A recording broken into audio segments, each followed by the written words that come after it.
Ma'am क्या बताएंगे आज की प्रेस कॉन्फ्रेंस हाँ जो जी। है वो किस बारे में? 26 अगस्त 2021 को पुलिस स्टेशन सुंदरबनी की एक पुलिस पार्टी ने दौरान चेकिंग एक गाड़ी इंटरसेप्ट की, Tata Indigo JK 02B2493 number. ये गाड़ी जम्मू डिस्ट्रिक्ट की तरफ जा रही थी। चेकिंग के दौरान इस गाड़ी से 690 gram of heroin like substance recover हुई है।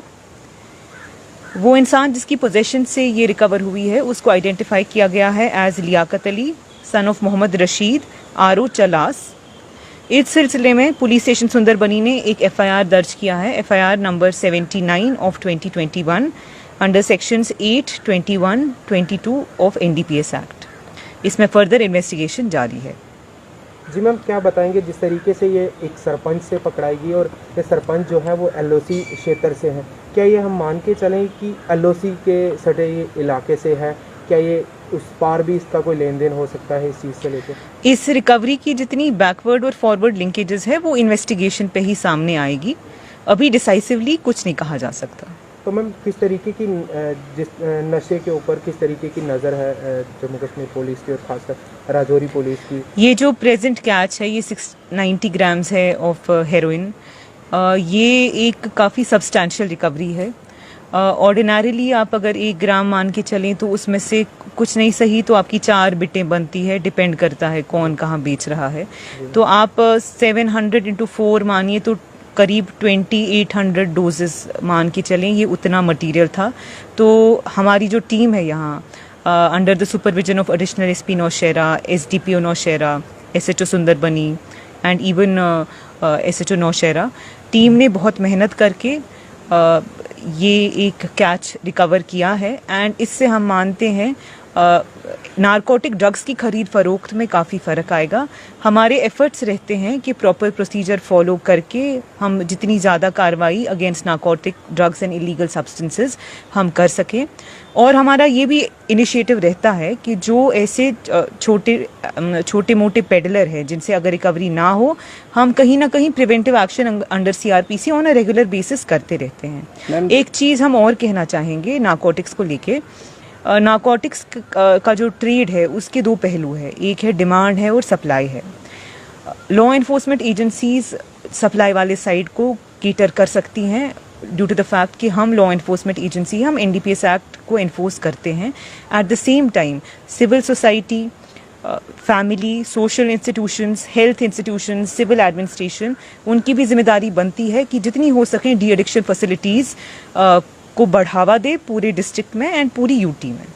तो मैम इसके पीछे किसी गिरोह का भी हाथ हो सकता है, काफ़ी लोग इसमें जुड़े हो सकते हैं। जैसे मैंने बोला, जो फॉरवर्ड और बैकवर्ड लिंकेजेस हैं वो फर्दर इन्वेस्टिगेशन पे ही आगे आएंगे। एंड हम उम्मीद करते हैं इन्वेस्टिगेशन के दौरान हम इस चेन को पूरी तौर से अंडरस्टैंड करने की कोशिश करेंगे। काफ़ी युवा मैम जो है इसकी चपेट में आ रहे हैं। जैसे कल भी हमने देखा कि चौकीचौरा वाली साइड एक डेथ होती है, लड़का सुंदरबनी से ड्रग्स लेके घर जाता है। तो ये जो नौजवान हैं ये किस तरीके से, किस नेक्सस में किस तरीके से इन्वॉल्व होते जा रहे हैं, और पुलिस हम देख रहे हैं कि अच्छा काम कर रही है, लेकिन फिर भी ये कौन से लोग हैं जो अभी तक पूरी तरीके से पकड़ में नहीं आए? ये आपने बड़ा वैलिड पॉइंट रेज किया कि सबके एफर्ट्स के बावजूद भी लोग क्यों वो शिकार हो जाते हैं ड्रग एडिक्शन का। इसके जो पहलू होते हैं वो सिर्फ सोशल नहीं हैं, वो साइकोलॉजिकल होते हैं।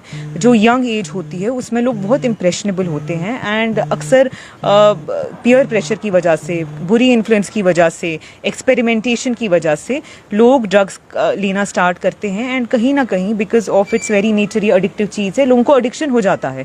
तो जैसे मैंने अभी बोला and I will repeat it at the cost of repetition, इसमें एक होलिस्टिक सोल्यूशन की ज़रूरत है। जो ड्रग एडिक्ट है उसको एक पेडलर से मुख्तलिफ नज़र से देखने की ज़रूरत है।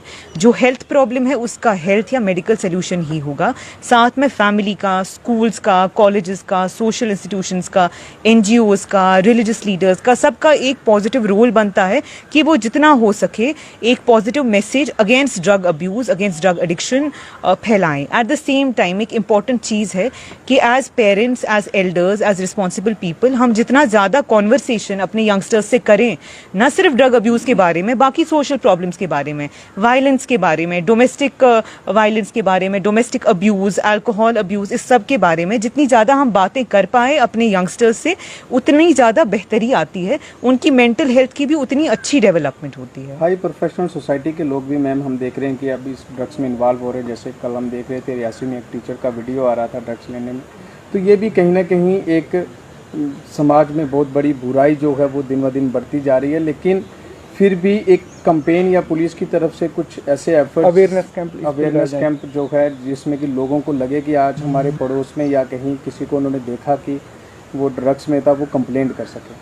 लोग देखते हैं लेकिन चुप हैं। अब समझ नहीं आती कि लोग, सोसाइटी जो है वो इस पर खामोश क्यों है। देखिए, जो ड्रग यूज़र है वो कोई भी हो सकता है। अब प्रॉब्लम अगर हमारी सोसाइटी में है, सोल्यूशन भी हम सब से आएगा। एंड हम जब मैं हम बोलती हूँ पुलिस से, आप लोगों से, पेरेंट्स से, सोशल इंस्टीट्यूशन से, तो at the cost of repetition ये एक होलिस्टिक प्रॉब्लम है जिसका सोल्यूशन पुलिस से आएगा, हेल्थ डिपार्टमेंट से आएगा, एजुकेशन डिपार्टमेंट से आएगा।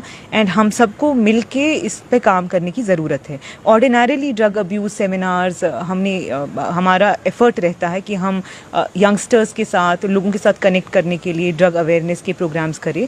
कोविड के चलते हुए उसमें थोड़ी रुकावट आई थी क्योंकि स्कूल्स एंड कॉलेजेस बंद थे, जो कि अभी भी नॉर्मल कॉलेजेस रिज्यूम नहीं हुए हैं। उसके बावजूद आप देखेंगे जुलाई में हमने एक इनिशिएटिव लिया, जब थोड़ा सा अटेंडेंस स्टार्ट हुई, हमने एक छोटा सा प्रोग्राम ड्रग अब्यूज़ अवेयरनेस पे यहीं पे नौशहरा में डिग्री कॉलेज में ऑर्गेनाइज किया था। हमारे एफर्ट्स रहेंगे कि वैसा हम कर पाए। कोविड की रिस्ट्रिक्शंस की वजह से थोड़ा हमारा एक्सेस, जो डायरेक्ट एक्सेस है स्कूल्स में, कॉलेजेस में, वो थोड़ा रिस्ट्रिक्ट हुआ।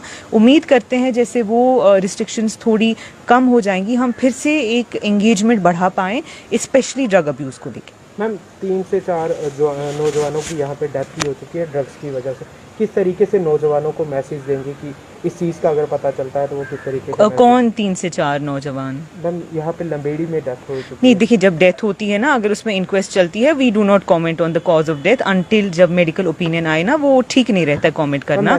बट मैसेज हम ये देखना चाहेंगे कि ड्रग्स से दूर रहिए, ये तो बड़ा सिंपल सा मैसेज है। एट द सेम टाइम अगर कोई प्रॉब्लम है जिसकी वजह से आपको लगता है आप प्रेशर हैंडल नहीं कर पा रहे हैं और आपको ड्रग्स का यूज़ करना पड़े, आपस में बात करें, फ्रेंड्स से, रिश्तेदारों से, कज़न से, सोशल इंस्टीट्यूशन से, रिलीजियस लीडर्स से।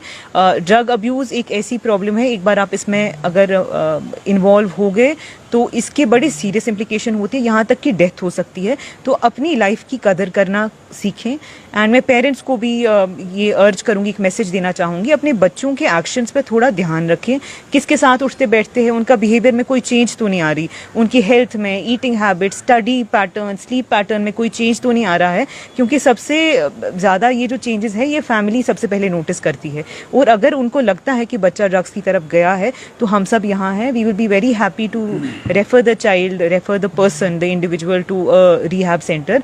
जम्मू में DPL गुलशन ग्राउंड में जम्मू कश्मीर पुलिस भी एक डी एडिक्शन सेंटर चलाती है, जहां आउट पेशेंट ट्रीटमेंट की भी सुविधा है।